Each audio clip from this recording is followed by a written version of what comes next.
خدا کے سامنے فرش پہ بچ جاتے ہیں، زمین پر بچ جاتے ہیں، اور اس طرح اپنے عمل سے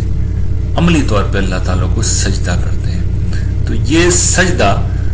اس پہلو سے بھی ہے کہ یہ بظاہر نظر آ رہا ہے، کسی کے سائے کی شکل میں، کسی کے ڈوبنے کی شکل میں، اور کسی کے پر پھیلانے کی شکل میں، اور عملاً یہ کس طرح ظاہر ہوتا ہے؟ یہ ظاہر ہوتا ہے کہ وہ ایک ضابطے قاعدے میں بندھے ہوئے ہیں۔ سورج ایک خاص وقت پر نکلتا ہے، ایک خاص وقت پر ڈوبتا ہے، چاند اس کی منزل طے ہیں، ستارے ان کی منزل طے ہیں، درخت ہیں، چوپائے ہیں، انسان ہیں، سب ایک ضابطے قاعدے کے اندر بندھے ہوئے ہیں۔ دور جدید میں سائنس نے جو کام کیا وہ یہ کیا کہ بہت سے قوانین دریافت کر لیے، اور بعض نادان لوگوں نے یہ سمجھا کہ ان قوانین کے دریافت کرنے کا مطلب یہ کہ گویا ہم نے خدا کو ریپلیس کر دیا۔ نہیں، حقیقت نہیں ہے۔ یعنی پہلے جو بات تھی وہ ہمارے سامنے یہ تھی کہ کس طریقے سے یہ اپنی عملی طریقے سے، عملی حالت سے خدا کے سامنے سرو سجود ہیں اور خدا کے سامنے مسخر ہیں اور خدا ان کو کنٹرول کیے ہوئے ہے۔ اب سائنس نے صرف یہ کیا ہے کہ ان قوانین کو دریافت کر لیا جو اللہ تعالیٰ نے بنائے۔ اس لیے کہ سوال یہ پیدا ہو جاتا ہے کہ قانون اگر اتنے منظم طریقے پہ چل رہا ہے اور وہ اس درجے کا کیلکولیٹڈ ہے کہ پوری کائنات میں جو گریویٹیشنل فورس ہے آپ اس کو کیلکولیٹ کر لیتے ہیں، تو سوال یہ کہ اس کو کس نے پابند کیا ہے، اس کو کس نے متعین کیا ہے؟ تو یہ کہنا کہ ہم نے خدا کو ریپلیس کر دیا، نہیں، یہ ایک لا یعنی بات ہے۔ اصل چیز یہ ہے کہ آپ نے ایک قدم آگے بڑھ کے اس قانون کو دریافت کر لیا۔ تو سوال یہ ہے کہ یہ قانون کون چلا رہا ہے، کس نے بنایا؟ یہ اللہ تعالیٰ نے بنایا۔ تو کائنات کی ہر چیز خدا کے سامنے مطیع ہے، فرما بردار ہے، جھکی ہوئی ہے، اور قرآن مجید کی اصطلاح میں سجدہ کر رہی ہے۔ اور قرآن نے ایک دوسرے مقام پر واضح کر دیا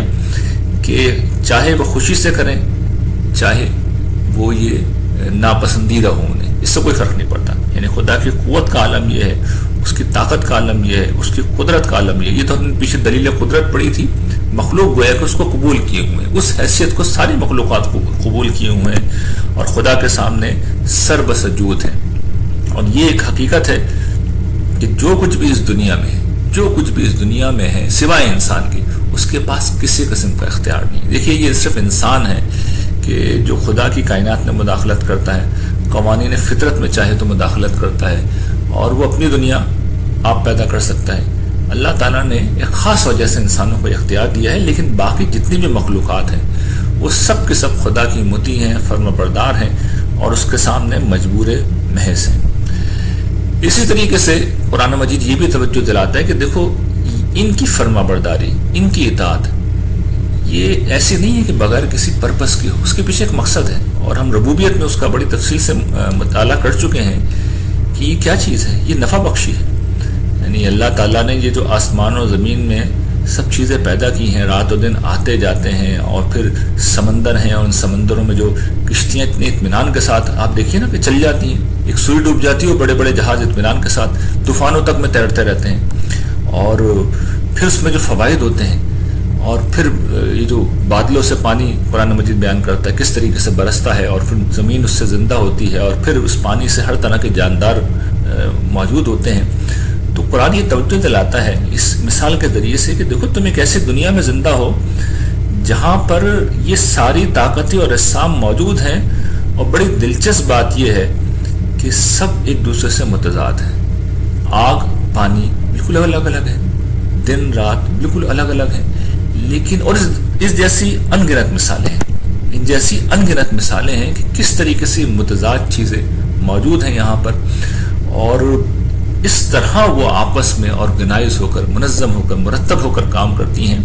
کہ ان کو دیکھ کے یہ آپ بتا سکتے ہیں کہ خود بخود اس طرح نہیں کام کر سکتی، کسی نے ان کو جوڑا ہے، کسی نے ان کو مجبور کیا ہے کہ یہ اپنی خصوصیات کو بھول جائیں اور کام کریں۔ تو اس کو ایک مثال سے سمجھیے، جو قرآن نے یہاں پہ کہتا ہے کہ بادلوں سے پانی اتارا اور اس سے پھر ساری زندگی کو ہم نے پیدا کیا۔ تو کبھی آپ نے غور کیا یہ بارش کا سسٹم کتنے عجیب و غریب طریقے سے چلتا ہے؟ یہ سورج ہے جو سمندروں کو اپنی حرارت دیتا ہے، اس حرارت سے پانی بھاپ بن کے اوپر اٹھتا ہے، اور پھر جو فضا ہے اس کو ٹھنڈا کر دیتی ہے، بخارات میں بدلتی ہے، اور وہ بخارات بادلوں کی شکل اختیار کرتے ہیں، پھر ہوا حرکت میں آتی ہے اور ان بادلوں کو ہزاروں میل تک دور لے کے جاتی ہے، اور پھر ایک وقت آتا ہے کہ زمین کے اوپر برستے ہیں، اور پھر اس سے زندگی پیدا ہوتی ہے۔ اچھا بات یہی ختم نہیں ہوتی، یہ جو پانی برستا ہے یہ تو تھوڑی دیر میں ختم ہو جاتا ہے، لیکن اللہ تعالیٰ نے اس کی سٹوریج کے کیسے عجیب و غریب اہتمام کیے ہیں۔ زیر زمین چلا جاتا ہے پانی، اور وہاں سے پھر لوگ کنوؤں کے ذریعے سے پانی کو نکالتے ہیں۔ پھر پانی کی ایک شکل وہ ہوتی ہے جو پہاڑوں پہ جا کے برف کی شکل میں برستی ہے، اور برف باری ہوتی ہے اور پہاڑوں پر وہ اسٹور ہو جاتی ہے۔ ان پہاڑوں سے پھر دریا نکلتے ہیں جو سارا سال انسانوں کو پانی فراہم کرتے ہیں، ان کو یہ موقع دیتے ہیں کہ وہ فصلیں اگائیں۔ تو ایک عجیب و غریب انتظام ہے جس میں انتہائی حکمت ہے، جس میں مصلحت ہے، جس میں پلاننگ ہے، جس میں آرگنائزیشن ہے، جس میں طاقت کا پورا استعمال کیا گیا ہے کہ متضاد صلاحیتوں کی جو چیزیں ہیں، متضاد خصوصیات کی جو اشیاء ہیں، متضاد قوتیں جو ہیں وہ آپس میں باہم دیگر ملیں اور اس کے نتیجے میں انتہائی نفع بخش قسم کی وہ پروڈکٹ کو سامنے لائیں، اور وہ پروڈکٹ زندگی ہے۔